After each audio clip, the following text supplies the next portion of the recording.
Maintenant, Israël, que demande de toi l'Éternel ton Dieu? N'est-ce pas que tu craignes l'Éternel ton Dieu, afin de marcher dans toutes ses voies, que tu aimes et serves l'Éternel ton Dieu de tout ton cœur et de toute ton âme? Que tu respectes les commandements de l'Éternel et ses prescriptions que je te donne aujourd'hui, afin d'être heureux.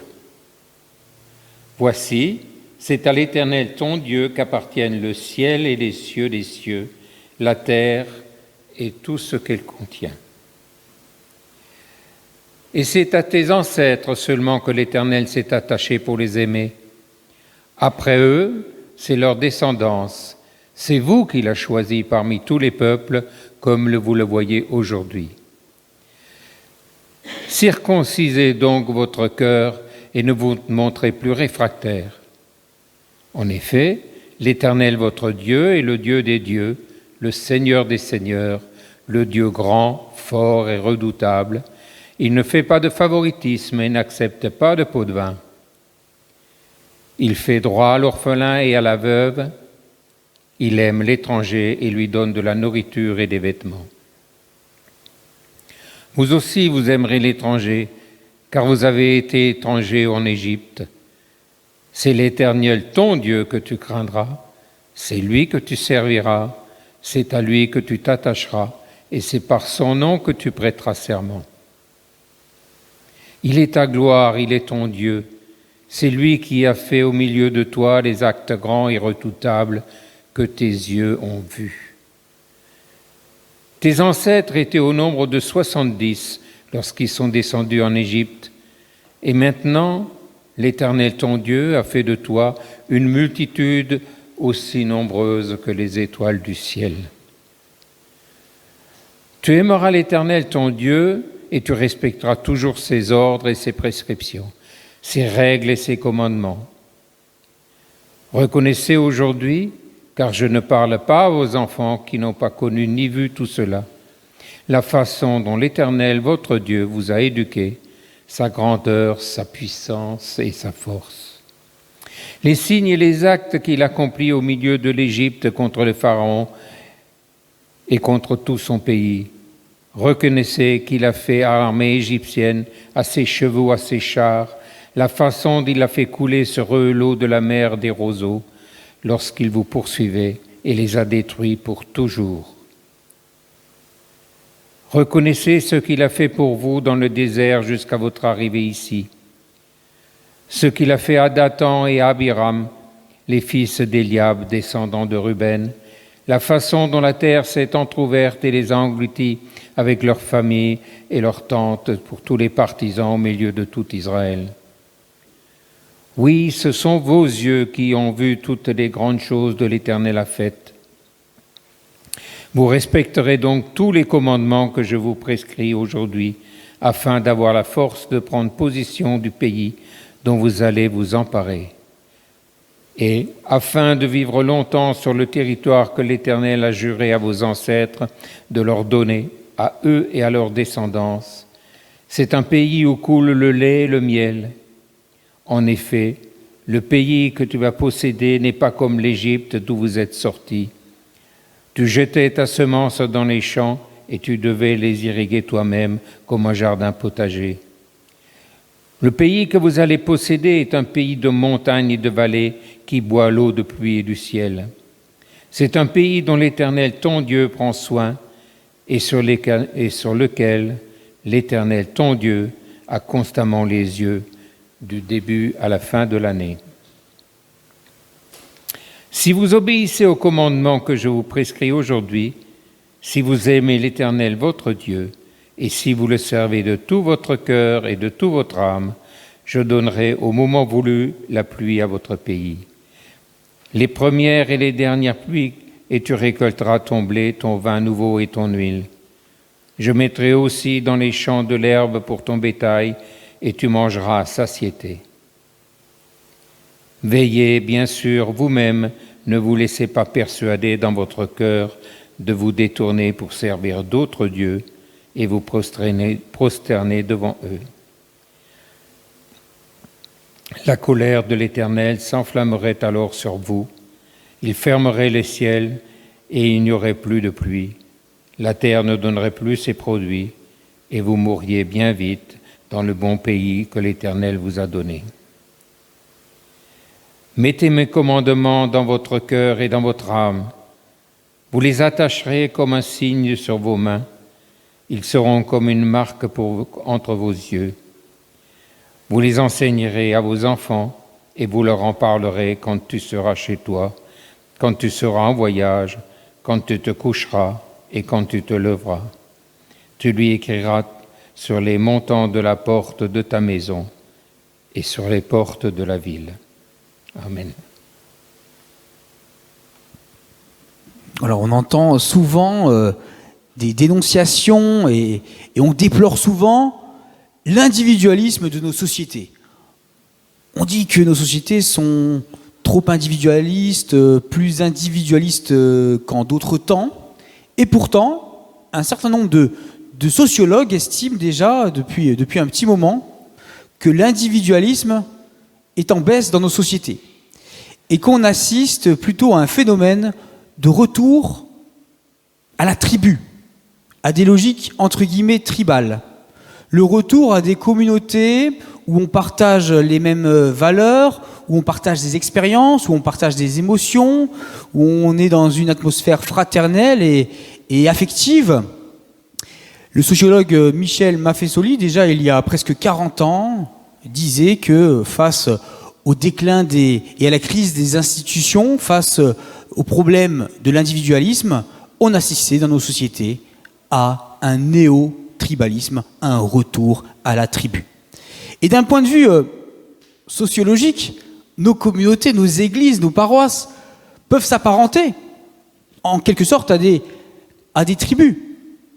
Et nous avons besoin, évidemment, dans le contexte quand même assez individualiste, eh bien de nous retrouver autour de valeurs, autour de convictions. Encore plus dans un contexte de déchristianisation, nous avons besoin de nous encourager, de nous serrer les coudes.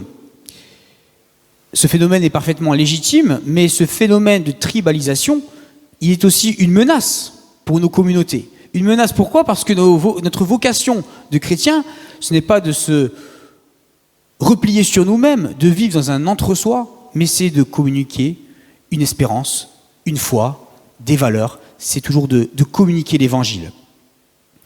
Ce matin, je vous propose d'évoquer la fête d'Halloween, qui fait beaucoup jaser chez les chrétiens et qui est pourtant peut-être une des fêtes les plus populaires aujourd'hui, derrière peut-être Noël. Après Noël, il me semble que c'est la fête la plus populaire. On en parle et on la célèbre dans les écoles, dans les mairies, dans les magasins. C'est vraiment très présent. Et je vous invite donc à nous demander quel rapport avoir finalement, en tant que chrétien, avec cette fête d'Halloween. Halloween, ça veut littéralement dire la veillée de la Toussaint. Et donc, logiquement, c'est célébrer la nuit qui précède la Toussaint, donc du 31 octobre au 1er novembre. C'est au IXe siècle que l'Église a déplacé la fête de la Toussaint du printemps, où elle était à l'origine, à l'automne, sans doute pour supplanter, pour remplacer, pour christianiser une fête païenne qui s'appelle la fête de Samin, fête sur laquelle je reviendrai. Et la fête d'Halloween va se diffuser de manière très rapide aux États-Unis au XIXe siècle avec la forte immigration irlandaise, et puis ensuite elle va aussi se propager dans tout l'Occident avec l'influence américaine. Et la plupart des historiens estiment que beaucoup de traditions d'Halloween sont des héritages de la fête païenne et celte de Samin. La fête de Samin, c'est donc le Nouvel An chez les Celtes. C'est une fête qui est très ancienne, qui a à peu près 3000 ans, et qui a été aussi reprise par les Gaulois. Et c'est une fête pendant laquelle les Celtes estimaient qu'il y avait une passerelle entre le monde des vivants et le monde des morts, le monde matériel et le monde spirituel. Et donc, eh bien, c'est un temps qui était propice pour les Celtes pour communiquer avec l'outre-monde. Et donc, on avait des rites pour cette communication avec l'outre-monde. Et donc, beaucoup du folklore que nous connaissons aujourd'hui autour d'Halloween vient en fait de traditions païennes, de traditions chrétiennes, de traditions chrétiennes paganisées, de traditions païennes christianisées, un joyeux mélange. Par exemple, le fait de se déguiser et aussi comme on le faisait, de déguiser les épouvantails, c'est ce que faisaient les druides chez les Celtes pour éloigner les mauvais esprits.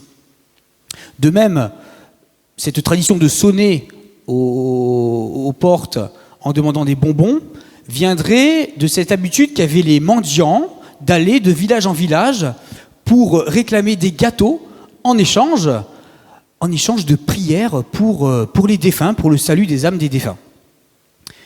Et puis, il y a cette fameuse citrouille illuminée. Ce serait une référence, un écho en la croyance à l'immortalité de l'âme. Mais plus directement, ce symbole viendrait d'un conte irlandais qu'on appelle le conte de Jack et la lanterne. Dans ce conte, et selon ce conte, Jack est un ivrogne, il traîne dans les tavernes, et un jour, le diable vient le voir et lui propose de racheter son âme. Ce à quoi Jack va répondre non, et il va éloigner le diable à l'aide d'une croix. Une fois mort, Jack va être recalé du paradis, il va aussi être recalé de l'enfer, puisqu'il s'est embrouillé avec le diable, mais il va négocier avec le diable un petit charbon ardent pour s'éclairer, et c'est comme ça que Jack va récupérer un charbon, il va le glisser dans un navet qu'il a creusé, et s'en servir de lanterne, et Jack va errer comme ça entre le paradis et l'enfer, dans les ténèbres, dans l'attente du jugement, avec sa lanterne, et puis le navet deviendra une citrouille, parce que c'est plus facile de trouver des citrouilles pour représenter l'histoire. Donc on voit que voilà, c'est comme ça un mélange des traditions, un mélange de beaucoup de choses. Et j'en arrive maintenant au livre du Deutéronome. Qu'est-ce que c'est que ce passage du Deutéronome ? C'est un appel à la consécration spirituelle à Dieu, à la consécration comportementale à Dieu. Les Israélites viennent de passer 40 ans dans le désert, et là, ils arrivent aux portes de la terre promise. C'est une nouvelle vie, c'est une nouvelle histoire qui commence. Et donc, le Seigneur, par l'intermédiaire de Moïse, va les appeler à une consécration spirituelle, à ne pas tomber dans le polythéisme, à ne pas suivre d'autres règles que les règles du Seigneur. Et bien sûr, il y a un appel à transmettre aussi aux générations futures cette conviction, cette consécration à Dieu, cette consécration spirituelle et cette consécration comportementale.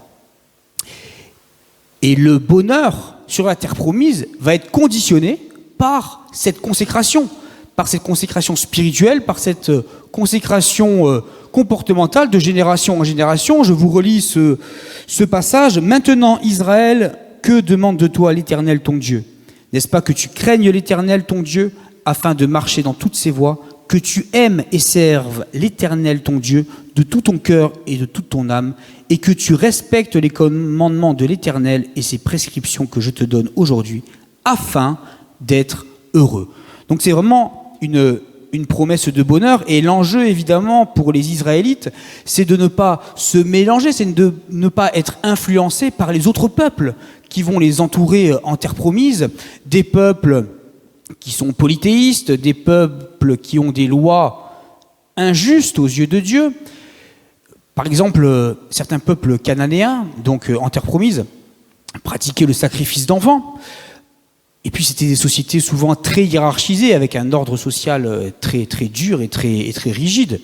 Bien sûr, c'était des sociétés polythéistes, donc ça veut dire qu'elles vivaient dans une angoisse spirituelle permanente. Il fallait toujours satisfaire des divinités capricieuses. Et donc c'était une angoisse permanente. Alors que le Dieu d'Israël, il n'y en a qu'un, et puis en plus il est juste, il est bon, donc c'est quand même beaucoup plus simple aussi spirituellement. Et puis, derrière cette invitation à craindre l'Éternel, il y a cette idée qu'on ne peut pas se servir de Dieu, qu'on ne peut pas écouter Dieu, suivre Dieu, demander des choses à Dieu quand c'est facile, quand c'est confortable. Il y a vraiment cet appel à la consécration, une consécration génération après génération qui implique donc d'essayer aussi de transmettre aux générations suivantes. Et cet appel finalement à la consécration, il est tout à fait valable. Pour nous chrétiens, nous sommes aussi invités à nous consacrer spirituellement totalement à Dieu. Nous sommes invités à suivre ses commandements. Ceci dit, là où il y a une différence quand même avec le contexte du Deutéronome, c'est que l'enjeu pour les Israélites au moment d'entrer dans la terre promise, c'est la survie, c'est de se protéger des influences extérieures. C'est donc de se replier un petit peu pour pouvoir perdurer. Or, l'enjeu pour les chrétiens, dans la Nouvelle Alliance, c'est de partager la foi, c'est de la communiquer au plus grand nombre. Et j'en arrive donc, et j'en reviens à cette fête d'Halloween et au rapport que nous pouvons avoir avec cette fête en tant que chrétiens. Il y a, me semble-t-il, de manière un peu extrême, de voir le rapport qu'on peut avoir avec cette fête. Ou bien on considère finalement que c'est une fête païenne, démoniaque, et il ne faut surtout pas en entendre parler, il faut s'en éloigner, il faut la fuir. Ou bien on considère que c'est une fête complètement anodine sur le plan spirituel, qu'il n'y a aucune question à se poser par rapport à tout ce qui peut se passer, à tout ce qu'on peut voir autour du folklore d'Halloween. Il me semble que par rapport à ce qu'on a vu de ces traditions autour d'Halloween, il serait exagéré de considérer Halloween comme une fête païenne, démoniaque. C'est plutôt un mélange de traditions diverses et variées qui ont été plus ou moins christianisées. D'un autre côté, il me semble que ce serait naïf de considérer qu'il n'y a aucun enjeu spirituel autour d'Halloween. Dans une société déchristianisée, l'univers sombre d'Halloween, les croyances aussi véhiculées par cette fête, la communication avec les morts, la magie, la sorcellerie, tout cet univers renvoie à un univers et à des croyances beaucoup plus païennes que chrétiennes. Et on a aussi cette responsabilité, une responsabilité de vigilance en tant que chrétien par rapport à ce qui peut être transmis en termes de croyances, notamment aux jeunes générations, notamment aux générations futures. Il n'y a pas longtemps encore, je crois que cette semaine, il y avait Harry Potter qui passait à la télé. Vous savez, le gentil sorcier. Il y a d'ailleurs une expo, j'ai vu sur un panneau à Valréas, il y a une expo sur Harry Potter qui a un succès considérable, la saga Harry Potter, le gentil sorcier. Tout ça véhicule des croyances, véhicule des choses. Ce serait naïf de ne pas le voir. Et si autant de gens aujourd'hui, quand ils ont des problèmes, vont voir les guérisseurs, les marabouts, les tireurs de cartes, plutôt que de se tourner vers Dieu, c'est en partie parce qu'il y a aussi cette banalisation de la magie, de l'occultisme, de toutes ces choses qui, spirituellement, en tant que chrétien, posent question. Donc on a une responsabilité de vigilance. Nos sociétés ont tellement reçu tellement de bénédictions par le christianisme, par la foi chrétienne, que c'est notre responsabilité aussi d'être vigilants pour que l'évangile continue à être connu, pour que la foi continue à être pratiquée et entendue. C'est aussi notre responsabilité spirituelle. Le pasteur Timothy Keller avait une posture assez intéressante par rapport à cette fête d'Halloween. Il partait du principe que la société, elle n'était pas bonne ou mauvaise. La culture, elle n'est pas bonne ou mauvaise. Il part du principe que la culture, elle est ambiguë. Et en tant que chrétien, Timothy Keller estime qu'il ne faut ni fuir la culture, ni se confondre avec elle et se conformer à elle. Et donc par rapport à Halloween, notamment, et de manière plus générale, Timothy Keller estime que la vocation chrétienne, c'est d'investir de manière chrétienne la culture, c'est d'influencer de manière positive et chrétienne la culture. Et il faisait remarquer que la fête d'Halloween, finalement, parlait et mettait en avant des thèmes qu'il était parfois difficile d'évoquer, même en Église, des thèmes qu'il était difficile d'évoquer au quotidien, la croyance en la vie après la mort, les questions aussi du monde spirituel, tout ça est très difficile à aborder au quotidien. Eh bien, Halloween en parle. Et le christianisme a beaucoup de choses à dire à ces sujets. Que Christ a vaincu la mort, que Christ est plus fort que toute autre entité spirituelle. C'est des choses qui sont fondamentales et sur lesquelles, comme chrétiens, on a beaucoup de choses à dire. Et puis, il y a ce besoin aussi de faire la fête. Les gens ont besoin de se réjouir à l'automne, alors que le jour est plus court, alors qu'il fait moins beau, c'est un peu plus tristoun. Il y a ce besoin de faire la fête.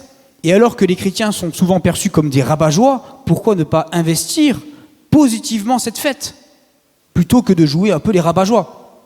On peut par exemple, pourquoi pas, si on se déguiser, ou si on déguise nos enfants et nos petits-enfants, les déguiser en bonhomme positif, en ange, en choses liées à la lumière, liées à Christ. On peut avoir des décorations du même type, avec des anges, avec des choses comme ça, des choses autour de la lumière, pour habiter de manière chrétienne, de manière positive, avec l'espérance et avec cette foi en la victoire de la vie sur la mort. On peut investir cette fête de manière chrétienne.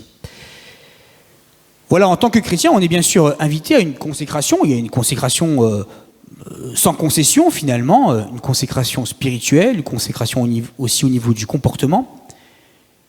Mais on est aussi appelé à ne pas céder peut-être à un repli identitaire, à une peur du monde extérieur, mais plutôt à investir positivement la culture.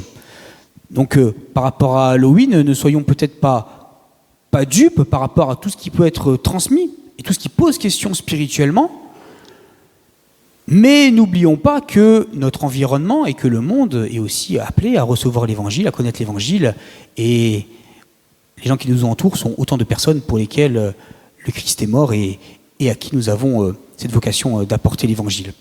Je terminerai avec cet encouragement que Paul adresse à Timothée. Ce n'est pas un esprit de timidité que Dieu nous a donné, mais un esprit de force, d'amour, de sagesse. N'aie donc pas honte du témoignage à rendre à notre Seigneur. Amen.